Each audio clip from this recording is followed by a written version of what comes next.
Un saludo muy especial para todos nuestros amigos y para aquellas personas que nos ven por primera vez. Hoy vamos a hablar de los obligados a reportar información de conformidad con el artículo 631 del Estatuto Tributario. En primer lugar, tenemos a las personas naturales y asimiladas cuyos ingresos brutos 2013 sean superiores a 500 millones de pesos. Tengan en cuenta, son ingresos brutos 2013. Ellos tendrán que presentar literales del B al K, o sea, todos los formatos.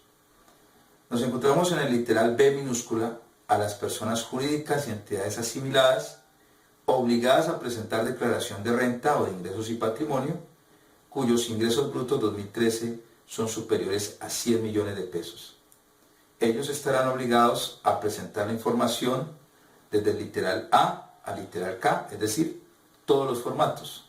Recordemos que el literal A hace referencia a la información relacionada con los socios. En el literal C minúscula se encuentran todas las personas que efectúen retenciones y autorretenciones a título de renta, IVA, timbre o autorretención en el CREE. Ellos tendrán que dar cuenta de los literales B y E. Dice la resolución según el artículo 18.2, el cual hace referencia únicamente al formato 1001 versión 9. Dentro del literal D minúscula nos encontramos a los consorcios y uniones temporales que durante el año 2015 efectuaron transacciones económicas. Ellos tendrán que dar cuenta de los literales B, E, F, H e I, es decir, retenciones que practicaron, pagos e IVA descontable, ingresos e IVA generado e impuesto al consumo generado, cuentas por pagar y cuentas por cobrar, pero todas relacionadas con el contrato de consorcio. Tenemos también el literal E, que es para aquellos que actuaron como mandatarios o contratistas durante 2015, aclarando que cuando la resolución habla de contratistas, se está refiriendo a los contratistas que desarrollaron contratos de administración delegada. La resolución también les solicita los literales B, E, F, H e I, como, al igual que los consorcios, pero en este caso son literales relacionadas con los contratos de mandato correspondiente o de administración delegada. Importante aclarar que cada uno de ellos tiene sus propios formatos con sus propias características. Está el literal F, que es para aquellos que actuaron como operadores o en condición de solo riesgos frente a la explotación y exploración de minerales, es decir, aquellos que realizaron contratos de exploración y explotación de hidrocarburos en asocio con terceros. A ellos también les piden los literales B, E, F, H e I, como en los casos anteriores. Está dentro del literal G minúscula, las sociedades fiduciarias tendrán que informar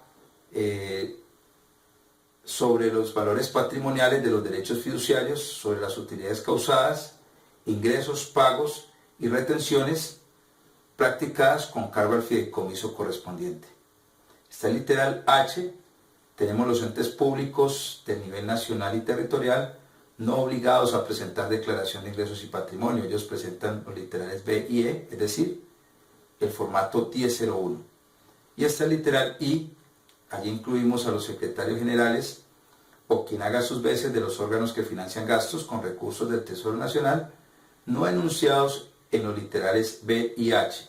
Ellos también les corresponde presentar información sobre los literales P y E, pero a diferencia del anterior, ellos tienen su propio formato. Tenemos también el literal J, y tengan mucho cuidado porque el literal J cambió para el 2015. ¿Qué me dice la resolución? Si yo recibí ingresos para terceros, por supuesto, no en virtud de contratos de mandato, sino en virtud de cualquier otro contrato, y soy un reportante de los literales A, B o C, entonces estoy obligado a reportar información de los ingresos recibidos para terceros, y en este caso tendré que utilizar el formato 1647 versión 2 que se modificó para el año 2015. Aquí yo reportaré los ingresos recibidos para terceros independientemente del valor de los ingresos propios y del valor de los ingresos recibidos para terceros. La resolución lo único que me dice es que yo tengo que ser reportante A, B o C. Y finalmente tenemos el literal P, que es el que hace referencia a aquellas personas naturales o jurídicas que hayan realizado pagos a personas naturales durante el año 2015, que hayan tenido que expedir el formulario 220, es decir, el certificado de ingresos y retenciones para empleados, y que adicional estén obligados a presentar cualquier información de conformidad con lo estipulado en la resolución 220. Esperamos este tema haya sido de utilidad. Próximamente estaremos presentando otros temas de su interés. Muchas gracias.